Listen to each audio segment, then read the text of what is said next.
All right, this is your pre-brief for our question and answer session that we have scheduled for Thursday with Objective Arete. I'm Chuck Ritter, and I just want to talk about why am I qualified. I'm not an expert, but I have been through some things.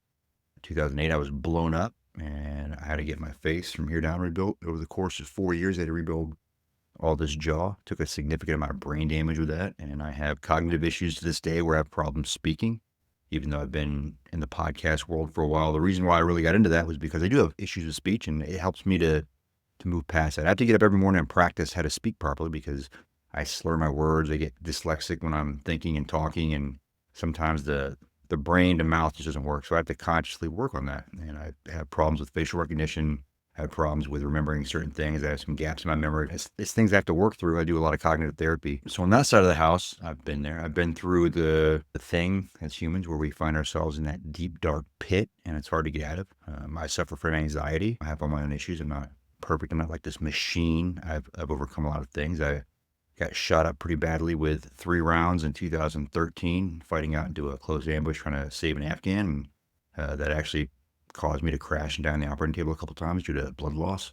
Had to get a lot of blood and had to relearn how to use my right arm.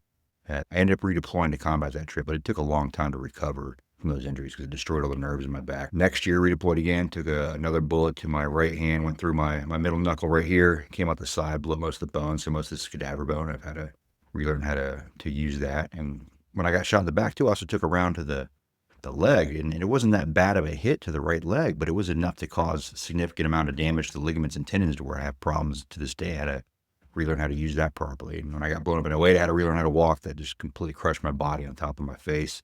So I've been through some things, and I went through a period of time to where I didn't have access to professionals early. And then in my job, we started having a program that we had physical therapists, we had trainers, we had dietitians, we had sports psychs, and I started using those heavily and other psych professionals and really started to develop tools for myself. I built a mindset and tool set to where I could overcome and I could keep going back and dominating life. It's been painful. I've had to have my back fused. I have 2 fake hips now. I've had my right shoulder rebuilt, obviously my hand rebuilt, my face rebuilt on top of a bunch of other surgeries. I've had 34 surgeries now total. I just had my last one 10 days ago. I got my 10-day post-op today.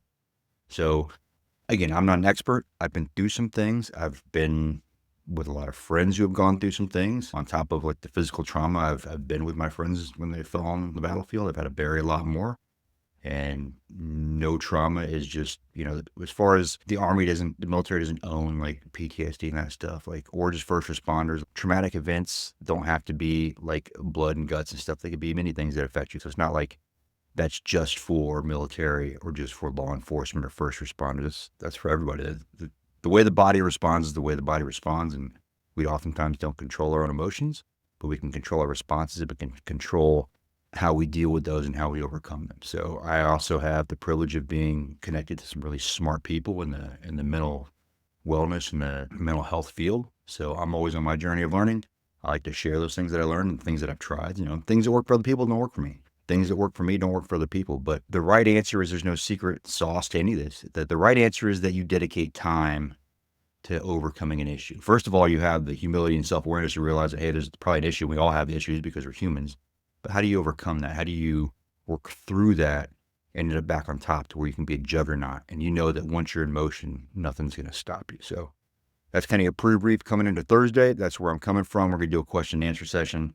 You ask me questions, I'll answer the best of my ability, or maybe I refer you. If I don't know the answer, that's something I need to look at and I can educate myself on too.